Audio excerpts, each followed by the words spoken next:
Hey everyone, welcome back to my channel. If you're new here, my name is Brittany, and if this is your first time stumbling across one of my videos, I do focus on fashion, beauty, and lifestyle. So if that seems like something that you may be interested in, please think about clicking on that subscribe button if you enjoy the content, of course.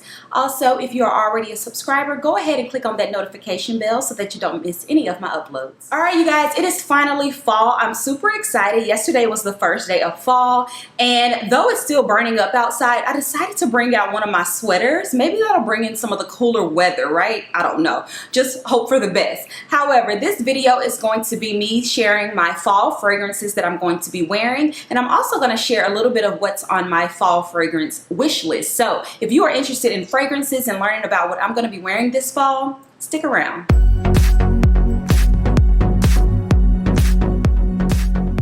So my first fall fragrance is this Nirvana Rose fragrance by Elizabeth and James. Now this is a holy grail of mine. I've been wearing this fragrance for about 2 years, maybe 3, and I think this is my second or third bottle. I absolutely love this fragrance. I actually bought this fragrance on a whim from like a recommendation, and I've been in love ever since.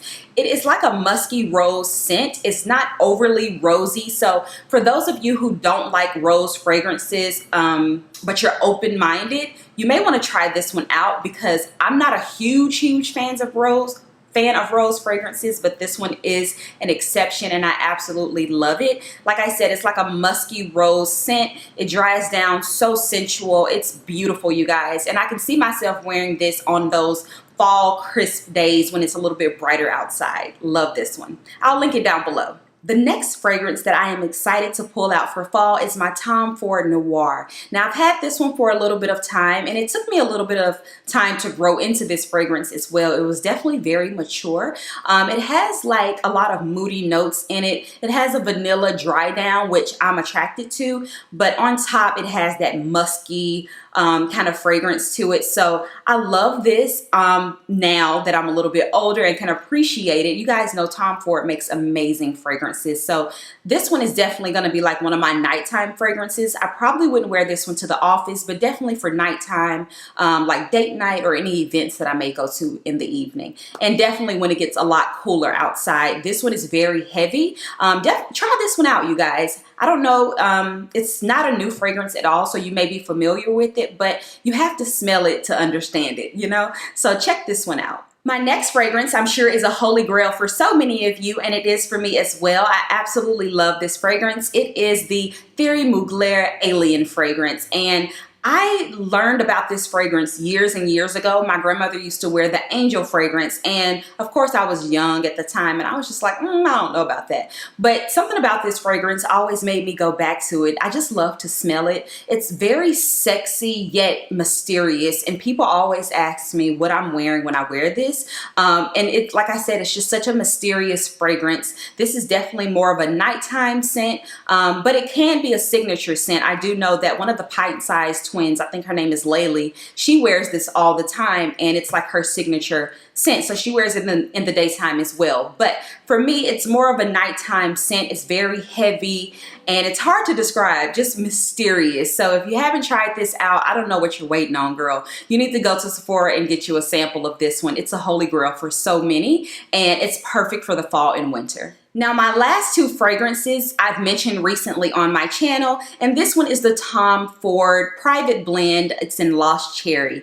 This fragrance was so sought after, you guys. It was sold out for so many months. I think it's available now, but this fragrance is like, it's just a hidden gem for real. It is so immaculate. It's beautiful. It literally smells like candied cherries made into a parfum. You know, it is beautiful. It's sexy, but it's appropriate for the daytime. It literally reminds me of like cherries in the snow or something. That's what I think of when I think of this fragrance.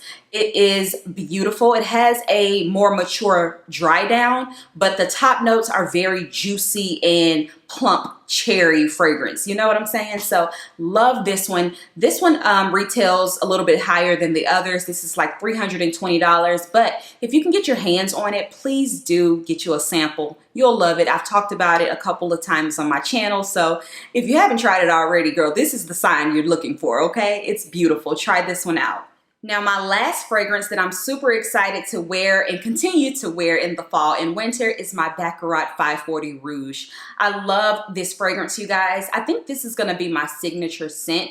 It's so beautiful. It's so rich. I feel so elegant when I wear this fragrance. It has like some sweet tones to it, but it's very mature, very rich. That's all I can say. It's so beautiful. If you have not already, try out this fragrance. It's made by Mason Francis Kirk Dijon or something like that. I can't pronounce his name, but trust me, even though I can't pronounce it, I'm still wearing it and I smell so good. Everyone gives me tons of compliments. And I think a lot of you like this fragrance as well because it's just that good. Now, this one is expensive as well. This is like $300 for this size, but I highly recommend it. You don't need a ton. It's just so beautiful. Please try this one, you guys. You're gonna smell so good. Let me put a little bit on now, actually, because I love this fragrance. Oh my goodness. And it's kind of unisex in my opinion. I can smell this, I can see this on a guy or a woman. So if you like unisex fragrances, definitely check this one out. It's just so sexy. I can't say enough about this one. All right, so now that we have talked about the 5 fragrances that I already have in my repertoire, let's go ahead and talk about my wish list. And I only have a couple on my wish list for the fall and winter. Number 1 would be the Tom Ford Black Orchid. Now, I've had a couple of samples of this one, and I've always just gone back and forth. I didn't think that I would want the whole bottle. But now that it's getting, you know, that it's going to be fall and I'm thinking about all the things that I'm going to be wearing, like my leather pieces and stuff, I can so see that. Me wearing that fragrance with leather. I just think it's going to be just so sexy. And I do like kind of pair my fragrances along with the day, the weather, and what I'm wearing that day. So it just depends, you know, but I really do love the smell of that. It's super unique. It's a unisex fragrance. Men love it, women love it. But I've heard that you either love it or you hate it. I'm kind of in the middle though, but I love it. I love it for the fall and the winter time. So if you have the Black Orchid fragrance, go ahead and leave a comment down below and let me know your experience with it and if you would recommend it, but it's definitely on my wish list. The next fragrance that's on my wish list for fall and winter is the Creed Ventus for Women. Oh my goodness, so many people have told me that I need to try it out. When I first smelled it, I wasn't sold. I ended up getting the Royal Princess Oud.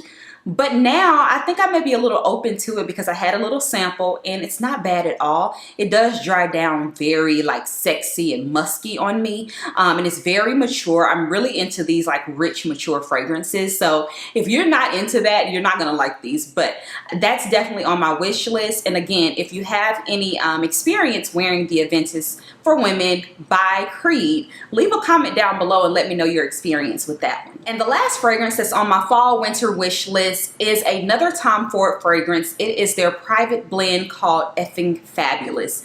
You have to get it just for the name alone, right? It's another one of those unisex fragrances. To me, it has like a spicy, peppery smell to it, but it is, again, rich, sensual, musky. It's beautiful. It's very unique, more unique than any fragrance that I think I've ever smelled. And it kind of has like a leather in there as well. It's different, you guys, but when you wear it, you're gonna smell rich, okay? And it's gonna take a special person to appreciate that, but it is definitely something that's gonna turn heads. So that's on my fall wish list as well. I had a sample of that and I wore it a few times last year and I really loved it and got a lot of compliments on it, and it lasts a long time on me. The reason why I'm into these like very higher end fragrances now is because I learned that they last all day on me. A lot of the times I have to reapply and I hate doing that. I'm not a person who reapplies anything, makeup, fragrance, any of that throughout the day. So when I leave the house, I need to know that everything is going to be locked and loaded for the rest of the day, okay? So yeah, guys, that concludes my top 5 fall fragrances that I'm going to be wearing and my wish list. So go ahead and leave some of your favorites down in the comment section down below, especially if you love the ones that I showed, or if you have any recommendations for me. I'm always open to smell new scents. So leave those in the comment section down below and let me know your experience with them as well, like how they last and all that jazz. So thank you guys so much for watching, and I'll talk to you in my next video. Bye, y'all.